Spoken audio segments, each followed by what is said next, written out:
নমস্কার বন্ধুরা, আমি টুসিস কিচেনে সবাইকে সাদর আমন্ত্রণ জানিয়ে শুরু করছি আজকের নতুন রেসিপি। এখন তো বর্ষাকাল, আর বর্ষাকাল মানে ইলিশের সিজন। আর এই ইলিশ মাছ দিয়ে আমরা বাঙালিরা নানা ধরনের রেসিপি তৈরি করে খাই। আজকে আমি ইলিশ মাছ দিয়ে আরও একটি অপূর্ব স্বাদের নতুন একটি রেসিপি আপনাদের সাথে শেয়ার করব। ইলিশ মাছের ভাপা। অপূর্ব স্বাদের এই রেসিপিটি গরম ভাতের সাথে খেতে খুবই ভালো লাগে। ভিডিওটি ভালো লাগলে অবশ্যই আমার চ্যানেলটিকে লাইক, কমেন্ট ও সাবস্ক্রাইব করে আমার পাশে থাকবেন। আর নোটিফিকেশান বেল আইকনটা অবশ্যই অল ক্লিক করে রাখবেন নতুন নতুন রেসিপির নোটিফিকেশানের জন্য।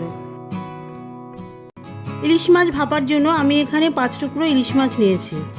ইলিশ মাছের টুকরোগুলোকে ভালো করে ধুয়ে পরিষ্কার করে জল ঝরিয়ে নিয়েছি। ইলিশ মাছের মধ্যে প্রথমেই দিয়ে দিচ্ছি পরিমাণ মতন লবণ আর হলুদ।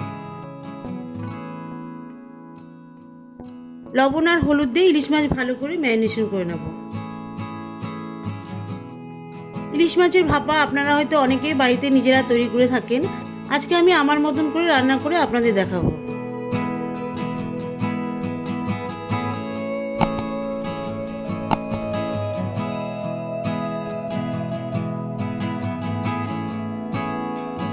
এই রেসিপির প্রধান উপকরণ সর্ষে। আমি এখানে 1 চামচ কালো সর্ষে, 1 চামচ সাদা সর্ষে, খুব সামান্য পরিমাণ লবণ আর সামান্য পরিমাণ জল একটি বাটির মধ্যে মিশিয়ে ভিজিয়ে রাখছি। অনেক সময় শুধু সর্ষে বাটলে সর্ষে তিতো লাগতে পারে, সেই কারণে সামান্য লবণ মিশিয়ে নিলে তিতো লাগবে না। এই রেসিপির আরেকটি প্রধান উপকরণ পোস্ত। ইলিশ মাছ ভাপায় পোস্ত দিলে কিন্তু খেতে খুব স্বাদ হয়। পোস্ত এখানে আমি 1/2 চা চামচ দিয়েছি। এই সবগুলো উপকরণ আমি বেটে নেব। এবারে একটি স্টিমারে সর্ষে বাটা, 1 চামচ কাঁচা লঙ্কা বাটা, কাঁচা লঙ্কা আমি এখানে 6 টুকরো দিয়েছি, পোস্ত বাটা আর বাটা মশলার বাটিতে সামান্য পরিমাণ জল মিশিয়ে দিয়ে দিচ্ছি। এবারে একটি চামচ দিয়ে মশলাটাকে ভালো করে মিশিয়ে দিতে হবে।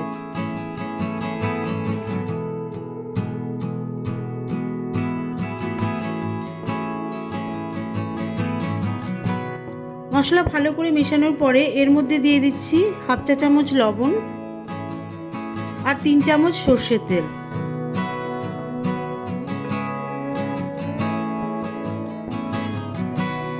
সর্ষের তেল আর লবণ দিয়ে দেওয়ার পরে আবারও ভালো করে মিশিয়ে দিচ্ছি।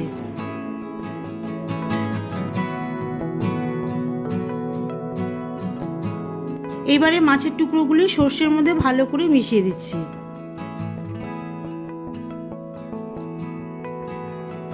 আমি কিন্তু এই রেসিপিতে কোনো রকম টক দই, নারকেল এইসব কিছুই ব্যবহার করিনি। খুব অল্প উপকরণেই কিন্তু এই রেসিপিটা খেতে খুব ভালো লাগে।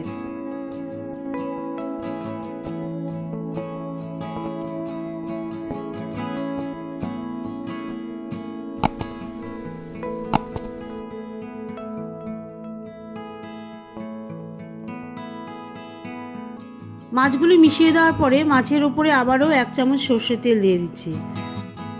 এরপর মাছের উপরে 5 টুকরো হাফ চেরা কাঁচা লঙ্কা দিয়ে দিচ্ছি। এই রান্নাটা পুরোপুরি আমি কাঁচা লঙ্কায় করছি। যেহেতু এটা ভাপা হবে, ভাপাতে পুরোপুরি কাঁচা লঙ্কা দিয়ে করলে বেশি স্বাদ হয়। তবে যারা শুকনো লঙ্কা বেশি পছন্দ করেন তারা সামান্য পরিমাণ শুকনো লঙ্কার গুঁড়ো মশলার মধ্যে মিশিয়ে দিতে পারেন। এবারে এই ডেকচিতে প্রায় অর্ধেকটা পরিমাণ মতো জলের মধ্যে স্টিমার বসিয়ে দিচ্ছি। তবে ডেকচির মধ্যে বেশি পরিমাণ কিন্তু জল দেবেন না। অতিরিক্ত পরিমাণ জল দিলে যখন জল ফুটবে সেই ফুটন্ত জল কিন্তু স্টিমারের ভেতরে ঢুকে যেতে পারে।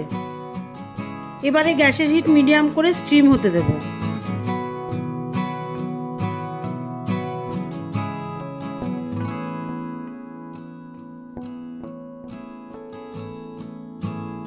পঁচিশ মিনিট পর গ্যাস অফ করে দিচ্ছি। ইলিশ মাছ ভাপা রেসিপিটি পুরোপুরি রেডি। এবারে প্লেটে সার্ভ করব।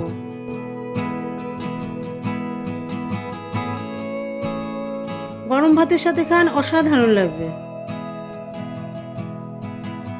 তাহলে বন্ধুরা, রেসিপিটি ভালো লাগলে অবশ্যই আমার চ্যানেলটিকে লাইক, কমেন্ট ও সাবস্ক্রাইব করে আমার পাশে থাকবেন। দেখা হবে পরবর্তী ভিডিওতে নতুন কোনো রেসিপি নিয়ে। ভালো থাকবেন, সুস্থ থাকবেন।